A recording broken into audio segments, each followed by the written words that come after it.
Excellent, donc merci beaucoup. Et j'avais une petite question par rapport au scénario. Est-ce que Constance aura un jour son permis?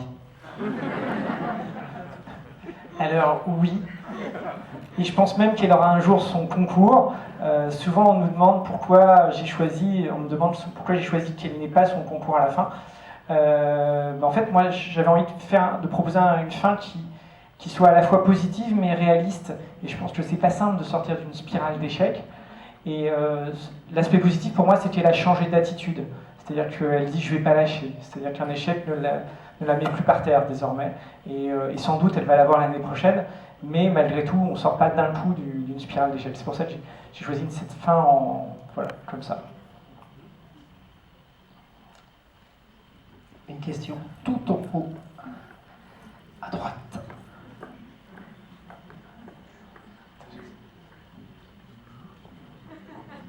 Et non, c'est pas une question.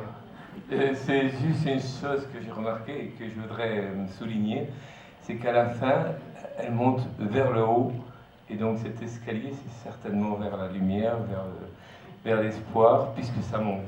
Je me trompe? Non, papa.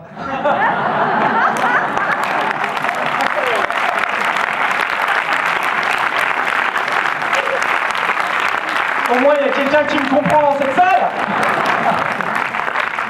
Non, mais c'est vrai que le premier plan du film est à ras du sol. C'est une chaussure qui, voilà, le dernier plan est effectivement tout en haut des arbres. Et c'était pour moi le sens de l'histoire et de cette histoire pour les personnages.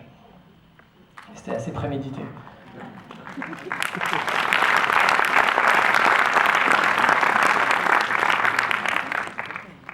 On va peut-être prendre une dernière question.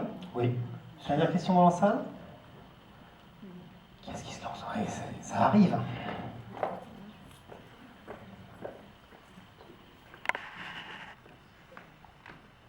Une petite question à Thomas Oliveres, si vous voulez. C'est le premier débat qu'il fait avec nous. Du coup, on sait par rapport à Frédéric, mais par rapport aux autres acteurs, est-ce que vous vous retrouvez dans les personnages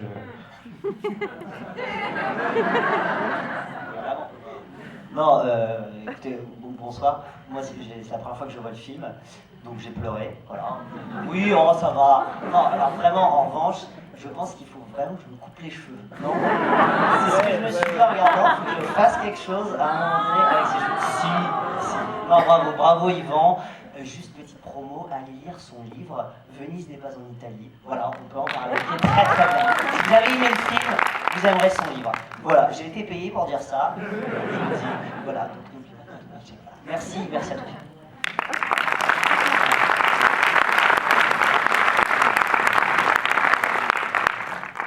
Dernière question tout en haut. Ouais, je vais répondre à la question du coup.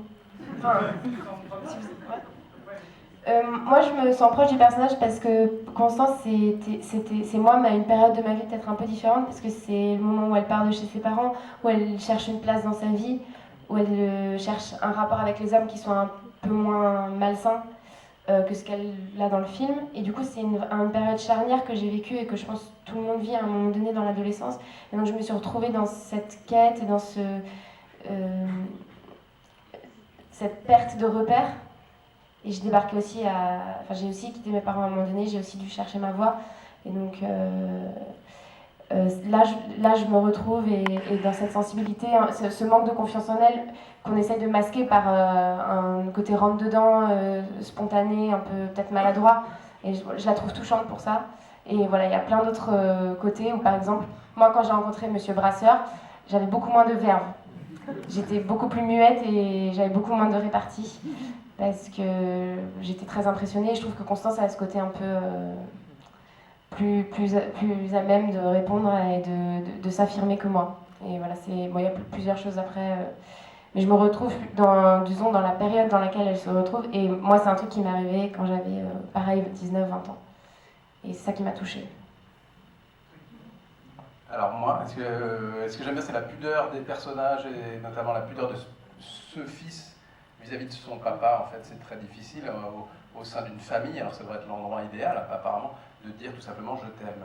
Et si ce père avait la main sur l'épaule de son fils en disant je te fais confiance, je t'aime, réussis ta vie, j'ai dit 3 phrases, ça prend 4 secondes, ça aurait bouleversé sa vie et il ne le fait jamais. Donc c'est ça qui m'a beaucoup touché. Et évidemment, le fait d'admirer beaucoup, moi, public, Claude Brasseur, d'avoir ces scènes-là à jouer avec lui, c'était très émouvant parce qu'il y a quelque chose qui s'est passé entre nous qui était en dehors des mots écrits par Yvan, donc ça servait la cause du film. Et voilà, et puis juste un mot sur Brasseur pour dire que c'est un acteur qu'on adore tous, ça pourrait être un oncle, un grand-père, un ami de la famille. C'est notre papa à tous depuis la boum. Oui, mais et du coup de le voir dans un personnage aussi profond, drôle et émouvant, moi c'était un des grands plaisirs du film pour moi, quoi. Voilà. Moi, j'ai pris beaucoup de plaisir à faire ce personnage. J'ai été chercher dans ma vie personnelle, évidemment, parce qu'on a tous, à mon avis, été un jour cocus. Simplement. Mais sinon, j'ai beaucoup aimé, avec Guillaume, on affectionne les rôles en général de victimes, parce que nous n'avons pas d'ego, et nous aimons faire rire à nos dépens, ce qui est une grande marque d'humilité, hein, finalement. Voilà, j'aime bien le côté petite souris, la femme qui n'arrive pas à prendre sa place, à exister. Elle est incapable de faire un enfant. La seule chose qu'elle arrive à faire, c'est quand il y a des silences, à dire une connerie. Mais en même temps, elle veut bien faire, elle veut fédérer, elle veut que ça se passe bien, mais c'est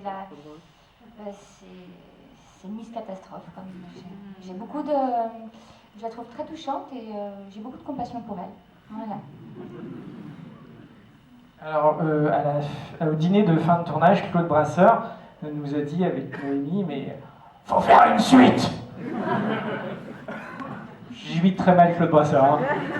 Bon bref, et je lui dis, mais Claude, qu'est-ce qui se passerait? Il fait, bah, je me marie avec Constance. Je lui dis, Claude, mais tu te souviens quand même, t'es mort à la fin. Mais c'est pas grave, tu trouves un truc. Voilà. Voilà, je pense pas qu'il y a une dernière question ou on conclut? Oui. Une dernière question alors. Bonsoir. Bonsoir. Je voudrais savoir pourquoi vous n'avez pas voulu montrer la disparition de Henri. Eh bien, parce que je l'ai... Vous avez lu le scénario? Pas du tout. Hein? Non. Parce que en fait, je l'ai filmé, effectivement. Mais comme disait Guillaume, c'est un film sur la pudeur et finalement, je trouve ça plus fort de ne pas le montrer et qu'on le comprenne progressivement quand Constance revient et que Guillaume...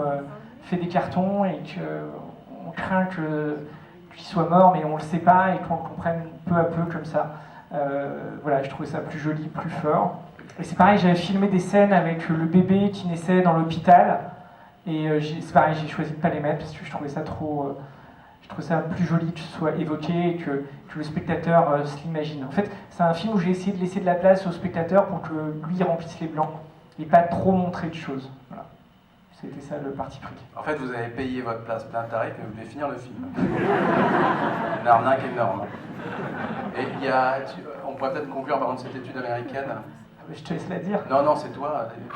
Un truc intéressant pour vous tous, pour une petite idée pour moi. Oui, alors il y a une étude américaine dont vous avez peut-être entendu parler qui dit que quand on parle de quelque chose qu'on aime, on sécrète une hormone qui s'appelle la sérotonine, qui est une hormone du bien-être qui nous fait aller beaucoup mieux, qui régule tous les organes. Donc si vous avez aimé ce film, juste pour votre santé, parlez-en sans arrêt. Voilà. N'hésitez pas. Merci infiniment pour votre accueil. N'hésitez pas à tweeter, à Facebooker. Moi, je me suis sur Twitter, je vous retweet tous les messages Frédéric positifs. est très actif sur les réseaux sociaux, vous n'hésitez pas. Je fais la cheftaine Twitter. Bonne fin de soirée, merci beaucoup. Merci.